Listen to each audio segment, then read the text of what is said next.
আল্লামা দেলোয়ার হোসাইন সাঈদী হুজুরের প্রতিষ্ঠিত মাদ্রাসায় তার জন্যে আয়োজিত দোয়া মাহফিল বাধা, এটা কি কোনো সাধারণ ঘটনা নাকি সুপরিকল্পিত দুঃসাহস? আজকের ভিডিওটা শেষ পর্যন্ত দেখুন, কারণ এই ঘটনা শুনলে আপনার গায়ের লোম খাড়া হয়ে যাবে। ঘটনাটি ঘটেছে খুলনার সিদ্দিকিয়া মাদ্রাসায় আল্লামা দেলোয়ার হোসাইন সাঈদীর স্মরণে। সেখানে একটি দোয়া মাহফিলের আয়োজন করা হয়েছিল।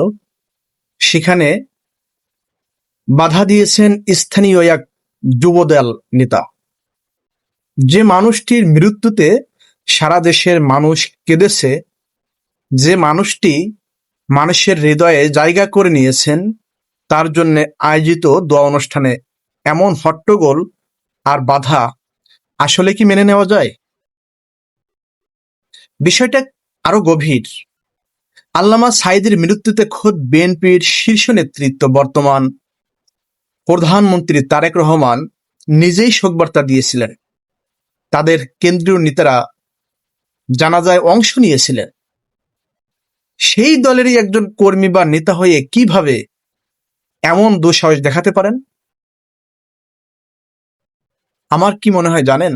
আমার তো মনে হয় বিএনপিকে অকার্যকর বা বিতর্কিত করার জন্য তার নিজের দলের ভেতরেই লুকিয়ে থাকা কোনো অতি উৎসাহী গোষ্ঠী এমন আচরণ করে থাকতে পারেন। সাঈদী সাহেব কেবল একজন আলেম নন, তিনি কোটি মানুষের ভালোবাসার জায়গা। আবেগের এই জায়গাটিতে আঘাত করে আপনারা আসলে কি প্রমাণ করতে চাইলেন বলেন?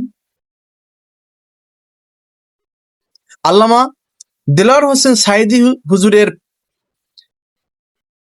আমরা যারা ভালোবাসি, সাঈদী হুজুরের প্রেমিক জনতা আজ সত্যি এই আচরণে খুব ক্ষুব্ধ এবং ব্যথিত।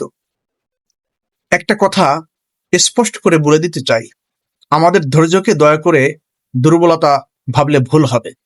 আজ অল্পের জন্য প্রাণে বেঁচে ফিরছেন বা রক্ষা পেয়েছেন, কিন্তু মনে রাখবেন সবকিছুরই একটা সীমা আছে। আল্লামা সাঈদী হুজুর আমাদের আবেগ, আমাদের ভালোবাসা।